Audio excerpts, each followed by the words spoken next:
Hi guys, আমি ঋতু চলে এলাম একটা নতুন মিনি ব্লগ নিয়ে। আজ হলো বছরের প্রথম দিন, তাই যাচ্ছি পুজো দিতে। আর আমি কিন্তু একা যাচ্ছি না, আমার সাথে যাচ্ছে আমার দুটো ফ্রেন্ড। দেখতে দেখতে আমরা টোটোতে উঠে পড়ি। এরপর টোটো থেকে নেমে আমরা একটা ফুলের দোকানে চলে আসি, তার কারণ মাকে আমরা গোলাপ ফুল দিব তাই। আর আজকে গেছিলাম মনস্কামনা মন্দিরে পুজো দিতে, যেটা 1 বছর আগেই উদ্বোধন হয়েছে।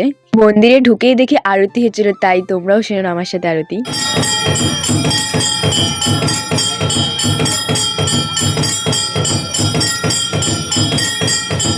এরপর আরতি শেষ হয়ে যাওয়ার পর পুজো আর অঞ্জলি দিইনি। অঞ্জলি দেওয়ার পর আমি চারোদিকে ধূপকাঠি মোমবাতি দেখিয়ে নিচ্ছিলাম। আর মন্দিরটা ঘুরে এটাই বুঝলাম, মন্দিরটা খুব পরিষ্কার ও পরিচ্ছন্ন ছিল। এরপর চলে যায় চরণামৃত আর টিপ নিতে।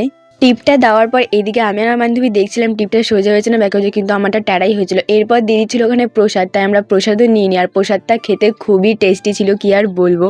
আর আমার কিছু প্রবলেম থাকার কারণে তাই ভিডিওটা দিতে খুবই লেট হয়ে গেল, কিছু মনে করো না। আমি এখন বাইরে, তোমাদের ব্লগ ভালো লাগে লাইক এন্ড কমেন্ট করে নেক্সট ভিডিও দেখার জন্য সাবস্ক্রাইব করে দেখা হচ্ছে নেক্সট ভিডিও। টাটা।